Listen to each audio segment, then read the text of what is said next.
मैं बहुत गर्व के साथ एक बात का जिक्र करना चाहता हूँ। आज से 100 साल पहले एक संगठन का जन्म हुआ, राष्ट्रीय स्वयंसेवक संघ। 100 साल की राष्ट्र की सेवा एक बहुत ही गौरवपूर्ण स्वर्णिम पृष्ठ है।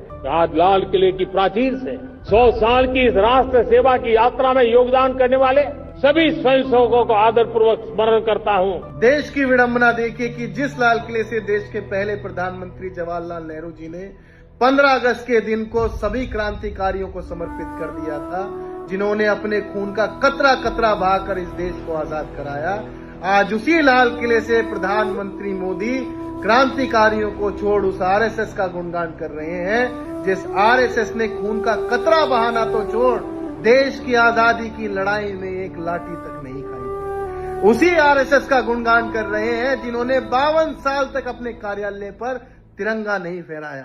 उसी आरएसएस का गुणगान कर रहे हैं जिन्होंने बाबा साहब के लिखे संविधान को कभी नहीं माना, मनुस्मृति इस देश पर थोपते रहे।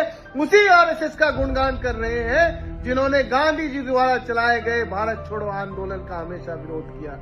और केवल इतना ही नहीं, इन्हीं के सदस्य गोडसे ने आजादी से पहले उस जिन्ना की हत्या नहीं की जो हमेशा बंटवारे की बात करता था, बल्कि आजादी के बाद उस लाचार बुजुर्ग व्यक्ति की हत्या कर दी जिसका इस आजादी की लड़ाई में सबसे बड़ा योगदान था और जिसको पूरा देश राष्ट्रपिता के तौर पर मानता था। उसी आरएसएस का गुणगान आज प्रधानमंत्री द्वारा लाल किले की प्राचीर से किया जा रहा है। दरअसल ये आरएसएस का गुणगान नहीं है, ये उन लाखों क्रांतिकारियों का अपमान है जिन्होंने अपनी शहादत देकर इस देश को दरअसल आजाद कराया था।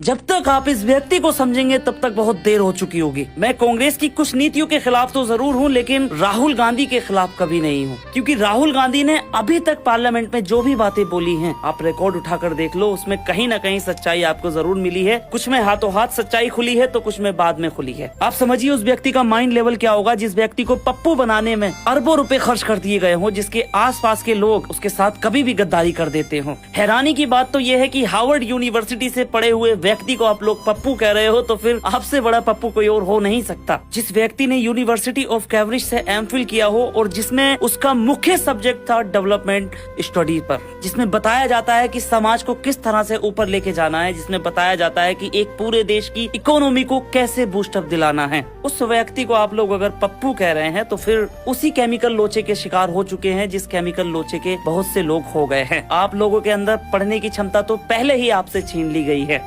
राष्ट्रीय स्वयंसेवक संघ दुनिया का ये सबसे बड़ा एनजीओ है एक प्रकार से कि जिस दिन इस देश के प्रधानमंत्री राहुल गांधी होंगे, ऐसी नफरत वाली सोच को आरएसएस को आजीवन बैन कर देना चाहिए। आरएसएस पहली बात कि देशद्रोहियों का संगठन रहा, ये आजादी के पहले भी भारत की किसी भी स्वतंत्रता संघर्ष में नहीं थे। आप शायद भूल गए, पिछले दिनों अमित शाह ने राज्यसभा में कहा था कि जो हिंदू आतंकवादी नहीं हो सकता।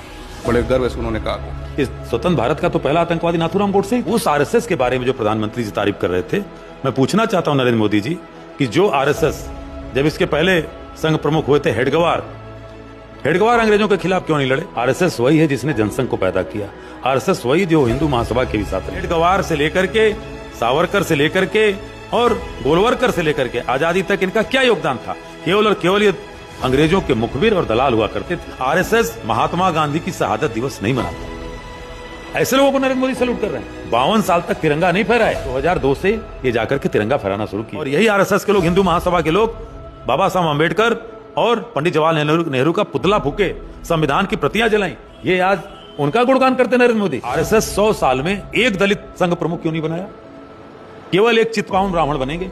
पूरी तरह से मजबूत हूं कि मैं आरएसएस की कुंडली को जानता हूं। ये देशद्रोहियों का संगठन रहा है और आज भी ये लोग देश को खंड खंड में तोड़ना जानते हैं, जोड़ना नहीं जानते। भगत सिंह, चंद्रशेखर आजाद, अशफाकुल्ला खान, राम प्रसाद बिस्मिल, रानी लक्ष्मीबाई, मंगल पांडे, मौलाना आजाद, सरदार पटेल, नेताजी सुभाष चंद्र बोस, जवाहरलाल नेहरू, महात्मा गांधी, ये नाम है उन प्रोमिनेंट लोगों के जिन्होंने इंडिया के फ्रीडम स्ट्रगल को लीड किया था। कुछ जेल गए, कुछ फांसी चढ़े और कुछ शहीद हुए। कोई किसी ऑर्गेनाइजेशन से था तो कोई और किसी ऑर्गेनाइजेशन से, लेकिन एक ऑर्गेनाइजेशन का नाम इन सब में कभी नहीं आता, आरएसएस। क्यों नहीं? 1942 क्विट इंडिया मूवमेंट, सबसे बड़ा मास रेवोल्यूशन गांधी जी ने अंग्रेजों से बोला अंग्रेजों भारत छोड़ो, और आरएसएस ने बॉयकॉट किया मूवमेंट को। ऑफिशियली डॉक्यूमेंट्स हैं, स्पीचेस हैं, सब प्रूफ है। भगत सिंह का ट्रायल, जब पूरा देश उनकी फांसी के खिलाफ प्रोटेस्ट कर रहा था, आरएसएस चुप था, जीरो इन्वॉल्वमेंट, ना सपोर्ट, ना स्टेटमेंट, ना कोई कदम। आरएसएस के फाउंडर केजी हेजवर ने इन प्रोटेस्ट में शामिल होने को एक फुलिश मूव तक कह दिया था। नेताजी सुभाष चंद्र बोस, आरएसएस ने उनको भी इग्नोर किया। आजाद हिंद फौज को सपोर्ट करना तो दूर की बात, जब नेताजी बोस आरएसएस के लीडर से मिलना चाहते थे तो उनसे मिला भी नहीं गया। और आज इन्हीं नेताजी को, इन्हीं भगत सिंह को ये लोग हीरो नहीं बनाते हैं, बल्कि गांधी जी और नेहरू जी के खिलाफ सिर्फ एक टूल की तरह यूज करते हैं। तिरंगा, हमारा ट्राई कलर, हमारा नेशनल फ्लैग। आरएसएस ने अपने हेडक्वार्टर्स में 52 इयर्स तक नेशनल फ्लैग फहराया नहीं, क्योंकि इनकी प्रायोरिटी था भगवा ध्वज। केबी हेजवर, आरएसएस के फाउंडर, ये फ्रीडम स्ट्रगल के लिए जेल गए, लेकिन तब जब ये इंडियन नेशनल कांग्रेस के मेंबर थे। आरएसएस के नाम पर तो एक भी सेक्रीफाइस का रिकॉर्ड नहीं मिलता है। आरएसएस की पूरी हिस्ट्री सिर्फ एक चीज पर बेस्ड थी, हिंदू राष्ट्र और हिंदू और मुसलमान का बंटवारा। आज हमारी कंट्री एक और फ्रीडम स्ट्रगल लड़ रही है, वोट चोरी के अगेंस्ट। इतने इंपॉर्टेंट इशू को भी कुछ लोग हिंदू मुस्लिम का इशू बनाकर या दुनिया भर के और इश्यूज को सामने लाकर डाइवर्ट करना चाहते हैं। Stay focused, speak up against vote scam. Happy independence day.